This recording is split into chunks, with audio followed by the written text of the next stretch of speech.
রুবেল কিভাবে খুন হলো, অনেকেই আমাকে প্রশ্ন করতেছে আমার ইনবক্সে। আসলে পূর্ব শত্রু হয়তো বোঝো, প্রায় 1 বছর আগে কি 1 বছর হবে, আমাদের এখানে মাদ্রাসা আছে, মাদ্রাসা মসজিদ। এখানে কি নিয়ে একটা গ্যাঞ্জাম লাগলো, তাই হুজুরের মারিল নাকি, যাই হোক। তো এ রুবেল আবার চড় মারিল ওকে, দুই ভাইরই যেন, খুব সম্ভব, এটাই আর কি শুনলাম। তো সেই রাগ রয়েছে, কিন্তু 3-4 জনে ধরে যে এইভাবে কুপায়েছে, তখন প্রচুর বৃষ্টি হচ্ছিল, আনুমানিক বেলা 11টা বাজে। বৃষ্টির ভিতরে ভাই তখন ও গাড়িতে আয়েছে, গাড়িতে আসার পরে দোকানে চা খাইলো, এর মহব্বতের দোকান আছে। চা খাওয়ার পরে বৃষ্টি মাথায় চলে গেছে, ওরা দুইয়ে ভাই শেভ করতে এলো সেলুনি।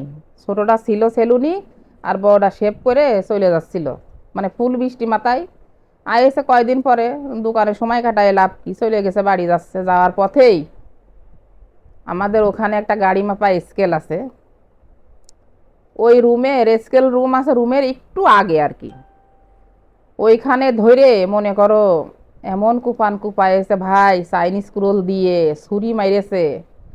আসলে আমি তো দিনের বেলায় ঘুমাই, এটা অনেকেই জানে। 3টে বাজে আমার বোন আমারে ভয়েস দিছে, 2টো বাজে, তো 3টে বাজে আমি ঘুমেরতে উঠিছি, উঠে আমি শুনি ভয়েস। তো ঘুমের তালে তখন কেমন লাগে, তো আমি চিন্তা করলাম যে মনে হয় হার্ট অ্যাটাক করে মারা গেছে মনে হয়, কারণ হার্টে একটু প্রবলেম ছিল। তো পরে শুনলাম যে এরকম কুপায়ে মেরেছে, কিন্তু কুপানোটা তো আমি দেখতে পারিলাম না, কিন্তু ফেসবুকই দেখে মানে আমি আর নিজেকে সামলায় রাখতে পারতেছি না ভাই। সে আসলে শুধু আমার মার পেটের ভাই না, মানে মার পেটের ভাই হলেও কিন্তু এতটাই হয় না। সে ছিল আমার ডাইন হাত রুবেল, আমি তার বড় বোন, সে আমার ছোট ভাই। মানে আমি যে তেল পাম্পে ভাড়া থাকি, এই তেল পাম্পে ভাড়া থাকিও তার একটা মানে অন্যরকম একটা অনুভূতি ছিল, যে আমার বউ আছে তেল পাম্পে, আমরা সবসময় তেল পাম্পে থাকি, সে একটা দল করে। বা আমিও কিন্তু এক সময় আওয়ামী লীগ ছিলাম, মানে সাপোর্ট করতাম আর কি। এখন আমি চলে আসছি আবার এই যে বিএনপির ভিতরে। হুম। তো আমার জীবনের প্রথম ভোটটা আমি দিছি বিএনপিতে। তো এ এলো শত্রুতা, যে আর আমার যে একটা ছোট বোন আছে, মানে রুবেলেরই ছোট বোন, ছোট বোন বাড়ির কাছে বিয়ে দিয়া, এই ছোট বোনের চাস্তো দেবর এরা 2জন ছিল। এরা 2জন মানে বাসাতে ষড়যন্ত্র করে বেরোয়েছে, কিন্তু রুবেলের ছোট বোনও জানতো যে এই অস্ত্রগুলো নিয়ে যাচ্ছে, কিন্তু জানতো না যে অস্ত্র দিয়ে যে আমার ভাইরই কুপায়ে মারবে। হুম। তো ভাই এমন এমন জায়গায় আঘাত করেছে, যে সেই জায়গায় আঘাত করলে মানুষ কখনো বাঁচে না, ঠিক আছে, এমন এমন জায়গায় আঘাত করেছে। তো এই হলো বিস্তারিত ভাই। আসলে মানে কি বলবো, দুঃখে পরাণটা উড়ে যাচ্ছে, এরকম একটা অবস্থা।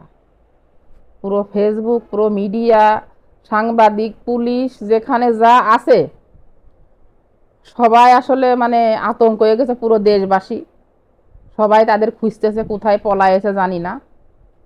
তো তারাও কিন্তু আমারই আত্মীয়র ভিতরে, কিন্তু আত্মীয়র আমার দরকার নেই ভাই।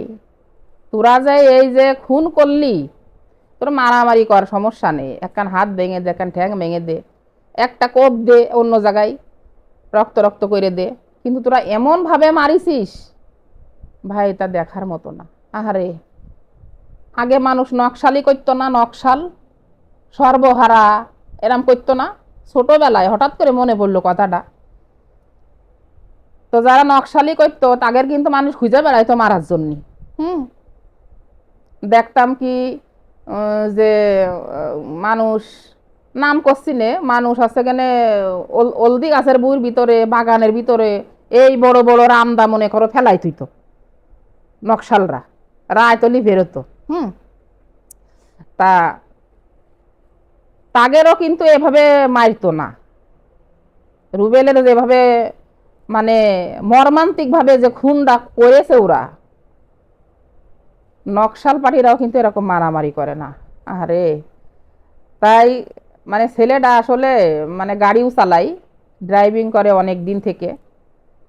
তো বাড়িতে আয়েছে, তারপরের দিনই এই অবস্থা, 4 দিন পরে বাড়ি এসে।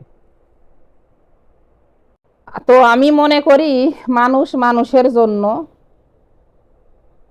আর পশু কিন্তু মানুষের জন্য না। পশুর মতো তোরা যে নির্মম ভাবে শ্যামলাডারে খুন করেছিস, শ্যামলাডা খুব নিরীহ, নম্র, ভদ্র, দেখতে সুন্দর, স্মার্ট একটা ছেলে, সবাই তোরে চেনে।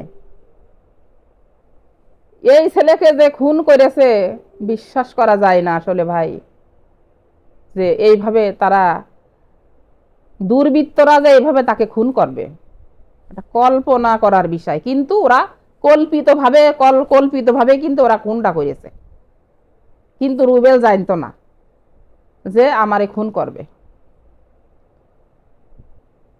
তো তোমরা ভালো থেকো, যদি ভালো লেগে থাকে তাহলে, বা খারাপ লেগে থাকে, তোমরা একটু জানায় যাইও। মানে আমি বলতে পারিছি কি না, আমার ব্রেনটা আসলে আসতেছে না, আমি নিজেই আসলে কেমন একটা হয়ে গেছি। তো তোমরা তোমাদের মতামত কমেন্টে জানায় যাইও। আমি মনে করি যে আমি তাদের ফাঁসি চাই, তাদের মৃত্যুদণ্ড চাই।